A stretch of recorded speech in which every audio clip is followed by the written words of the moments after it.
Prend le respect de la Constitution, le respect de l'accord de Washington, le respect de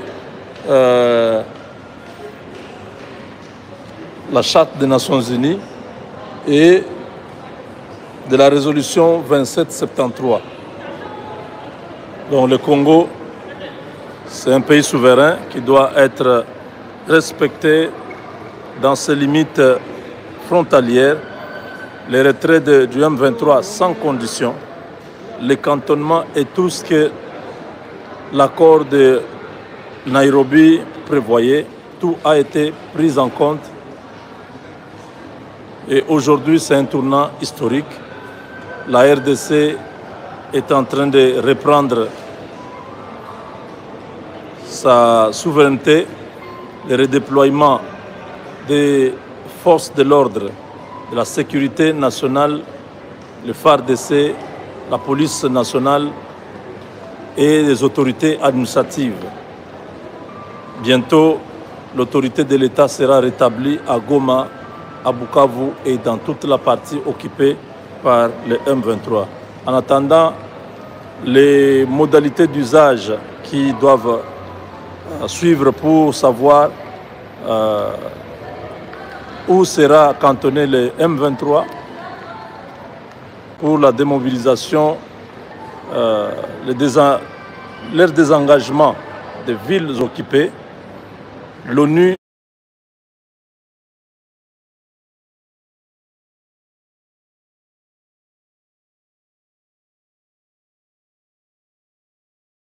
et les États-Unis à travers l'Africom, ils travaillent pour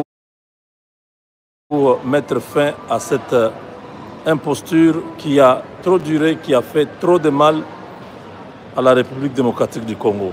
C'est un moment historique. C'est un moment que nous attendions. C'est pratiquement le même cheminement que ce qui s'était passé à Washington. On a signé d'abord les déclarations de principe, c'est-à-dire on s'entend, il y aura ça. Tout le monde dit oui, on va respecter ça. Maintenant, le texte va être coulé, le texte qui sera soumis dans 10 jours pour finaliser Doha.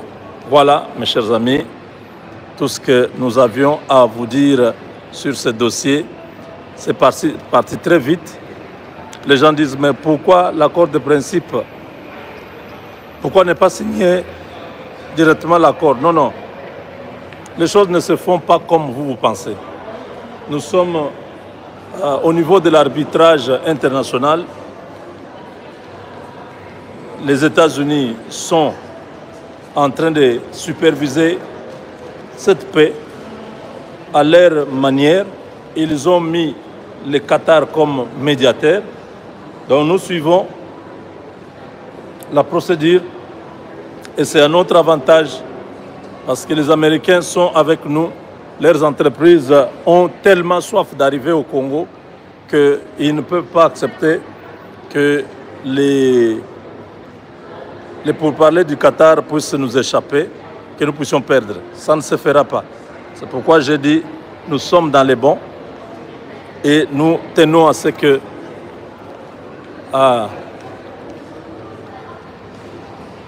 donc nous tenons à ce que les choses soient claires. Les médias de Mille Collines vont vous raconter des choses. Na pesi bino tumbote na pesi mbote na baye bazolanda biso libanda ya Congo pe baye bazolanda biso na kati ya Congo bande ko ngai na yebi ke bozali ebele oyo bozali kolanda émission na bino journal lelo oyo bozali kolanda mwana mboka Stani Boy na pesi mbote na bande ko bazali na Grand Bandundu oyo bazali na Grand Kasai Grand Katanga bande ko ngai nyonso Grand Katanga bande ko ngai ya est de la République qui sangani Équateur Congo central et Kinshasa bozali ebele oyo bozali kolanda na pesi bino tumbote na pesi mbote na Pamela Moussasa na Liverpool bozali ebele kuna na Liverpool bozali kolanda na bande ko ngai nazali kosenga na bino bato bozali kolanda émission na biso lelo bo like bo aimer émission arrestation ya Christian Chiwewe, arrestation ya Franck Tumba Biamunda, le chef de la maison militaire et chef de l'État, arrêté aujourd'hui.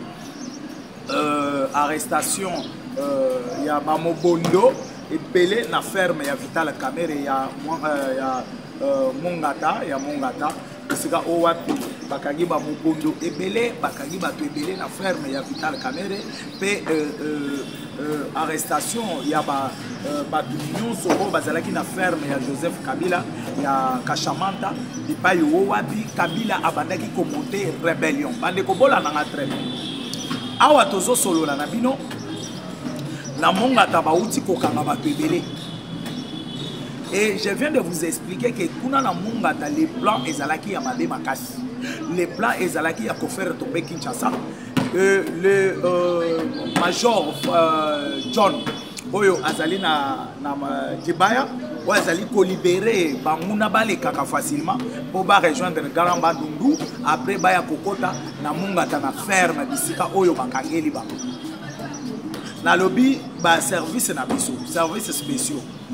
Général Kale botinda ba élément na Mongata na nini na Dibaya bisika o wapi benemi ya république bazali kolongwa koya kokota na mboka na biso pour faire batterie lolenge nazali ko solola na bino kuna na Dibaya ba remarquer que il y a deux militaires bazoye ba nationalité na bango te azoya bato ba signaler nga ba pesinga beyo nazoye bisabino eza bato a moto. Bato a moto balobi tozali komema bato na Dibaya tozoya na bango na Bandundu. Mais bato na tozo sentir que soki tokomi na nzela bazo bimisa ba paquet ya ba franc congolais bazo pesa biso. Bazo pesa biso na ba paquet wana dans le sens que to barrière nyonso tokokoma soki ba pesa ka 2000 francs na moto biso to pesi 10 000 8000 bakolekisa bino mbangumbangu bakozwa tata ya kokontrole bino. Donc cela veut dire la police oyo bazali kuna bazosala mosala te. Bapolisi oyo baza kuna bazosala mosala ya bien te. Bazosala mosala ya bien.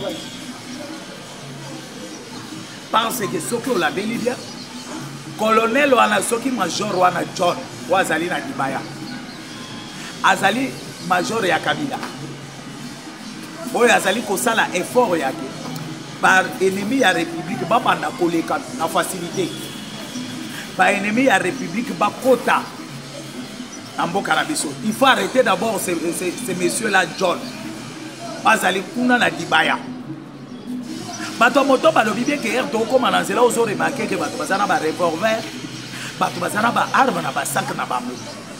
Mais moyen olo ba lisusu ezate parce ozo sentir que bato na memi sima bazana munduki na kosa na buzo ba betinga masasi bazui moto ba continuer nzela bazui bembe ba ke obwaka na sac.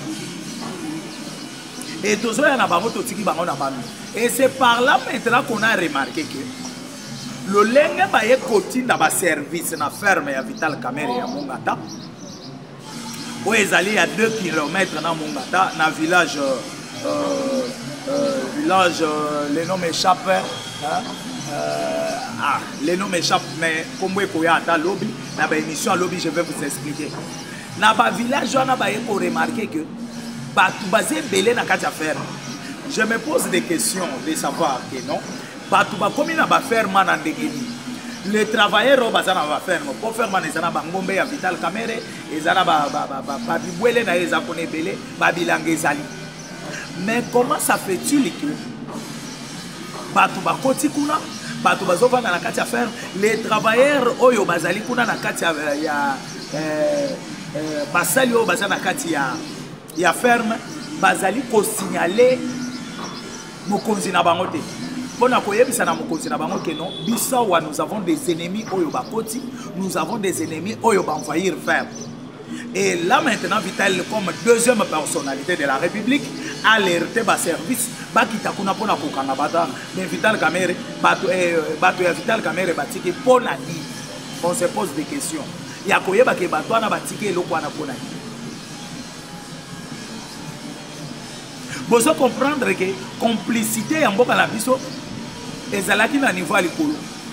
Personne n'allait pas savoir ce qui se passe dans notre pays. Moutouata mon côté ayebi plan banani basalaki benemi bandeko na yebisi bino na kokota na makambo ya Frank Tumba Munda na le général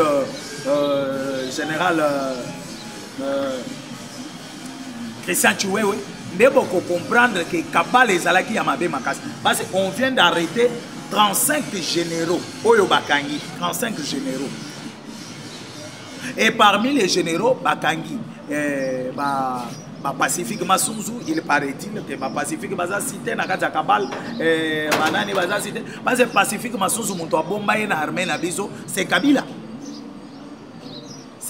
qui l'a gardé na kati ya armée na biso bakangi Chiko Chitambo banani batu bazebele et je vais vous expliquer pourquoi batunyo swana bazana kati ya 35 générosité sans citer les colonels et les majors oh bazalaki na kati ya complicité bande konazo e bisabino ke ba congolais photo fongola misu soki to fongoli misu te Kabala eza ya makasi Kabala eza ya likolo et Kabala oyo bazali kochela manyoko oyo bacheli biso na maeza yake non la République démocratique du Congo tout échoué la République démocratique du Congo tout échoué makambo esimba te comment bato bazana kati ya faire bamoni ba ennemi bakoti il faut signaler à Vital Kamerhe que non mokonzi biso wa boye tozomona bakoro étranger bakoti ana minduki bazabo mais ba soda na biso ba service na biso bakiti kuna leko nazo yebisa bino bakangi ba ennemi na ndenga blague te bandeko nyonso bazana monga ta bayebi lisolo nazo be bakangi ba ennemi ya république na ndenga blague te ba ennemi bakangami ebele ba ennemi bakangami ebele oh soit disant les mobondo. Pourquoi les mobondo bato bayebi koloba lingala te bayebi pe Kikongo te mais aza muntu abandundu ya ndenge nini aza mukongo ya ndenge nini ayebi Kikongo te ayebi pe lingala te bauti wapi bakomi na ferme na ndeni comment ils ont su qu'il y a un ferme ici il faut que nous vendre na ferme c'est ça des questions qu'il faut se poser la nanga très bien Kabala ya République démocratique du Congo ezalaki ya makasi ndo mona Kabila na Union africaine alobaki non na keite na kozonga na keite na kozonga Kabila azalaki trop sur na yebisaki bino les plans de Kabila ezalaki na kati armée na biso c'est comme ça que Kabila a mobilisé 700 millions je dis bien 700 millions à la disposition de la soldats et la police. Il y a des officiers armés qui ont touché Mbongwana. Les officiers armés qui ont touché pour comprendre le niveau de cannabis et comment 700 millions de dollars. Et chaque général oyo babengisaki au monde na compte ba 1 million oyo bazo chela ba 300 000 dollars bazali oyo batwana ba convoquer bango na ba service na biso ndebo ye bazo koma na ba service ono ngana comprendre te na monika ka mbongo ekoti na compte nanga mbongo ekoti na compte na sans autorisation na ona ndé batwana ba su compte bancaire wana po ba chambo 35 généraux et si quoi bakokanga okoyoka bato babimi oh non tu sais d'être en train d'arrêter les swahiliphones mais bakokanga bango kaka et Kabala oyo bozo yoka ya Christian Chiwewe ezalaki Kabala ya makasi ça a commencé en Allemagne et badeli na Allemagne bisika kendaki parce que les plans ont commencé depuis février. Depuis le mois de février, des babandi ko planifié, des Chiwewe à côté en contact na Kabila. Babandi ko solo la na Kabila bazo solo la. Na zolo ba bien que Chiwewe bazo solo la na Kabila. Kora mikoza.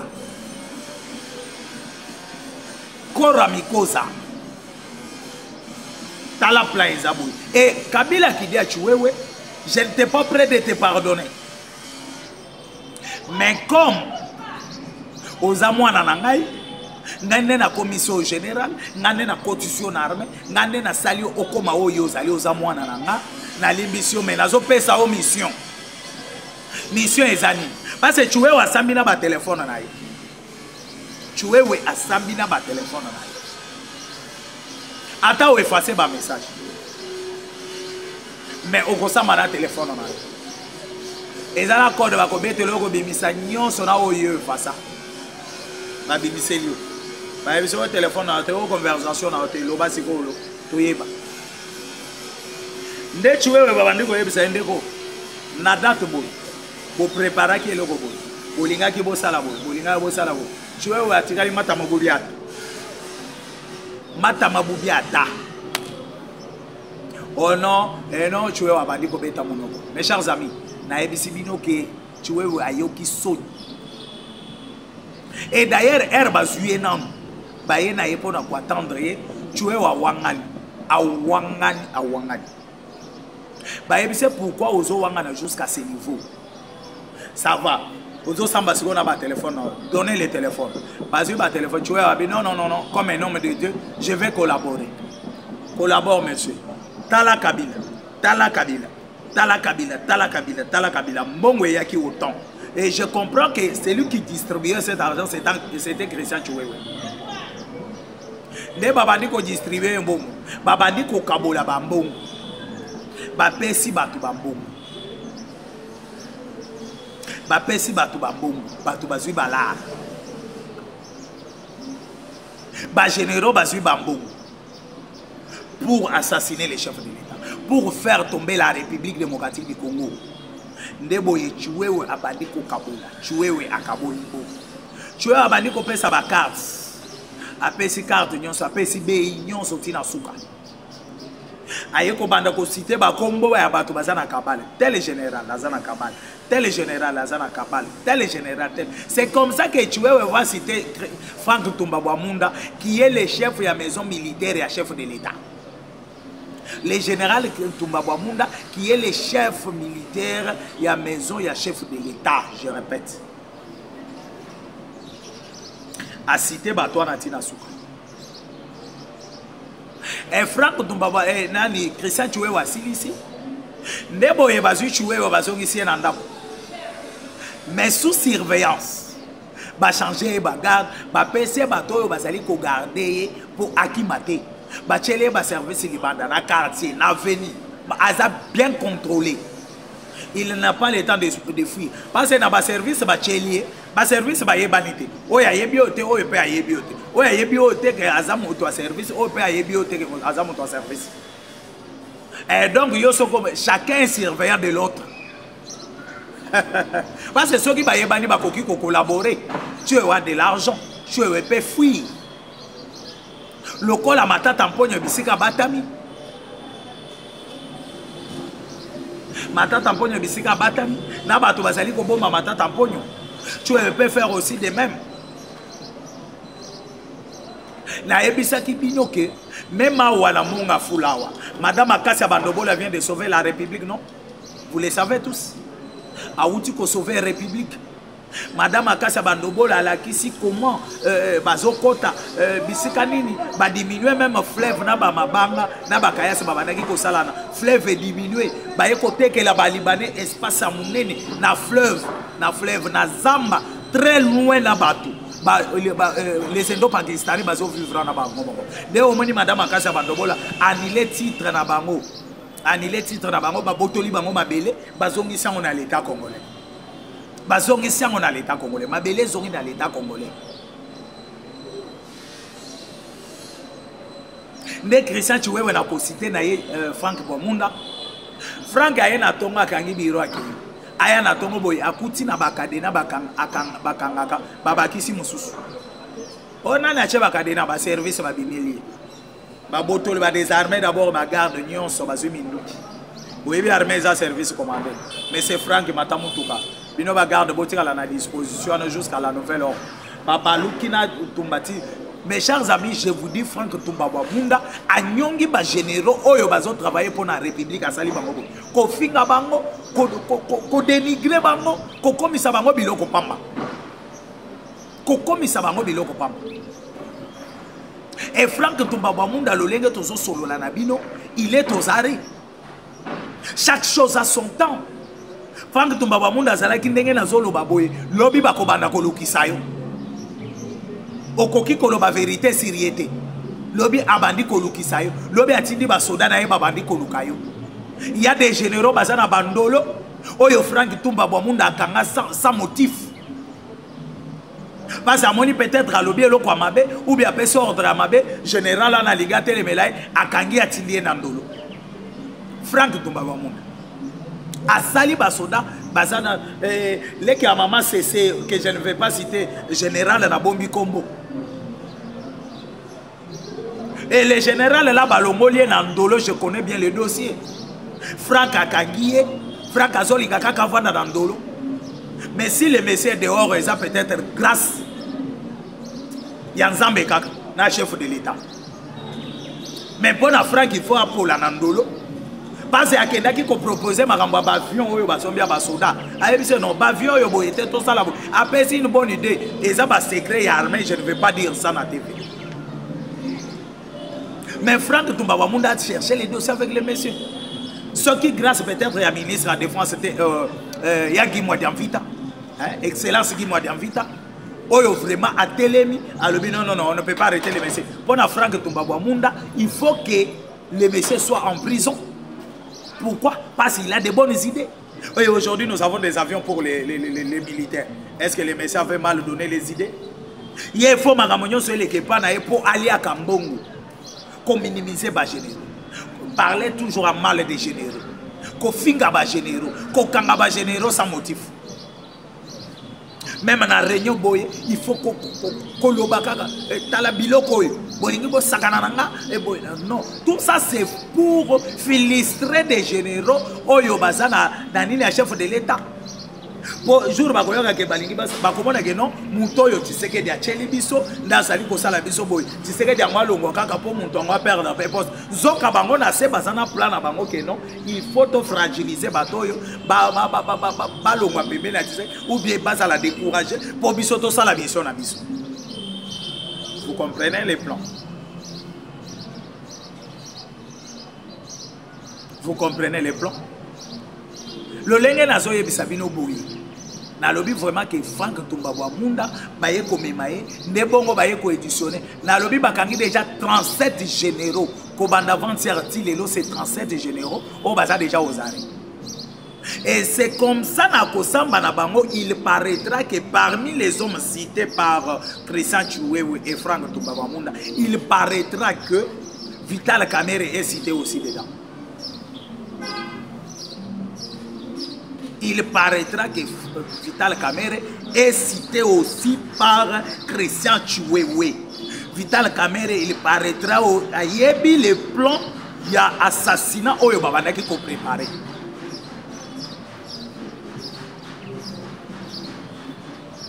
Et ce qui est bien, beaucoup de mes chers amis,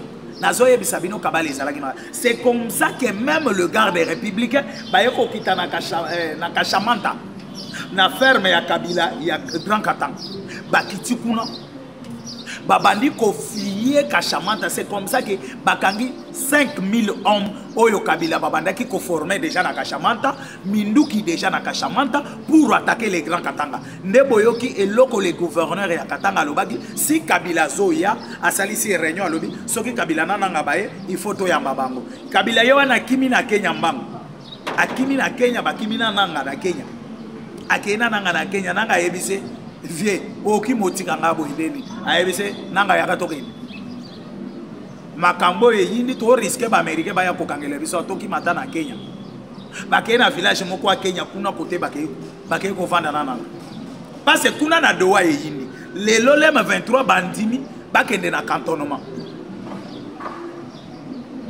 Mais de l'autre côté bazali ko yebisa ngo bondi maté soki bokena na cantonnement bakokanga bino nyonso bakokanga bino nyonso boponi cantonnement ou bien babomabino et c'est ce que vous allez chercher. Bokena cantonnement ou bien babomibino. Les États-Unis vont s'en charger de vous. La lobby bien, les États-Unis vont s'en charger de vous. La nanga très bien. bakoti na Kashamanta babandi kofuye Kashamanta bakangi d'abord batutu ndenge bakangi pe na ferme ya Vital Kamerhe bakangi batutu bazaki na Kashamanta et les armes retrouvées na Kashamanta parce que des places Franck Tumba nani Christian Chiwewe abimisaki secret alobi le plan est na Kashamanta allez fouiller les Kashamanta vous allez voir les choses qui se passent là-bas c'est comme ça que na Kashamanta bakaye ko retrouver minduki na ba soda oyo babandaki ko former na ferme ya Kabila mais herba sakaje kinga katiawa bolobi ko ezabilo ko mutu privé comment bokoki ko sala bongo et bobi malisusu bo fongola mbanga pona Kashamanta non bo fongola mbanga pona Kashamanta. Et je vous confirme que Franck Ntumba-Bwamunda est aux arrêts. Et c'est Franck Ntumba-Bwamunda qui était le maître et à plan, il y a assassinat, il y a chef de l'État. La nanga très bien. La nanga bien de konanga yo motozo la nanga. Et les plans, herba kangiba oyo basaki na Kashamanta. Babimisi Minduki nyonso na lobi Minduki babimisi na Kashamanta 50 dons de Koweït ya Minduki bazo bimisaka. Félicitations à Edi Kapen. Ndeo monier bakay ko saccager Kashamanta nani le gouverneur Jacques Kabula ya Grand Katanga tout la mouisse mbangweri Jacques Kabula mbangu bisika ke epezo yebana te mboka ke bamusu balobi azana Afrique du Sud bamusu balobi azana ne et azali ngulu oyo bamemela biso na mosquée bakoti sangulu na mosquée na temple de l'UDPS bakoti sangulu seki Jacques Kabula 4 o ba ela biso na mosquée bandeko nanga o bozola nanga nazoye bisabino ke makambo eza ya koyinda makambo eza ya koyinda personne ne peut pas me contredire aujourd'hui à tellement lo bageno tu serais dans mentu biloko tu serais devenu bato na ba bandaki ko le message lokota parce que quand le chef de l'État a dénoncé Kabila parti à Belgique ba msusu balobaki que non eza sous anesthésie anesthésie ba pesa ki les chefs de l'État anesthésie ezo agir na nzoto na ye yango nazali ko loba makambo wana yango nazolo ba makambo zolo ba fallait pas comprendre bandeko na bino bato bozo comprendre bola na émission oyo tina suka de même aussi au moni bato ngo bazo diaboliser bato balobi 700 millions oyo yaki kekaka na basodate eza même na ba civil ba communicateur ba journaliste oyo balobelaka Rwanda oyo balobelaka Kabila soko moni muntu na minute azo communiquer pour Kabila il a touché les 700 millions il a touché aussi quelque chose même basi oyo bozomona bazo telema balobi même biloko boyokaki Pierrot nani Thomas Luwaka alobaki eza 700 millions etamboli même la kati ya ba politicien 700 millions etamboli 700 millions etambulaki ndeko ndeo moni babimi babandi ko diaboliser bato sur 4 millions et 44 millions de dollars oyo bazolo ba Barcelone azui o Monaco azui ko bakoma kaka nani RDC na Bavares na bango entraînement. Disons que RDC azolinga Barcelone abetaka na marque na ye. Il faut que a signé pena Liga, il faut que Liga azo ba pourcentage na ye ke baba ndako beta nani. Mais ce n'est pas ça les dossiers. Ce n'est pas ça les dossiers. Les dossiers, il y a 700 millions et il y a 44 millions. C'est la République démocratique du Congo avec les Monaco, avec Barcelone, comme Bakei qu'on vend dans le Conseil des ministres, pour montrer, ou bien qu'on l'a kisalo lengekani. Ba football ya ba Sénégal les alikolo ba football les chefs de l'État veulent que Mboké bonga il faut Mboké bonga na ba niveau nyonso même na sport Mboké bonga aujourd'hui si tu lenga 3-4 joueurs oyo bazana ba club ya minene na kati Europe oyo ba uta na Congo ba kenda kona à part Dieu merci Mbokani qui a fait briller même Chancel Bemba et c'est fini on se limite là Moussou na et les chefs les gouvernements de la République basent une initiative. Il y a des formateurs à Barcelone, à Congo, former d'abord les entraîneurs. Après avoir formé les entraîneurs, des entraîneurs wana. Babandi ko recruter banana ba province union sur la République démocratique du Congo, basali centre moko na Kitambo, centre moko na Matete, ba ye ko internet banana. Babandi ko former bana. l'équipe à Barcelone bakobanda kokita recruter 50 enfants chaque année comme ma bango école à Barcelone na kuna place balamini nyamala ba yokoli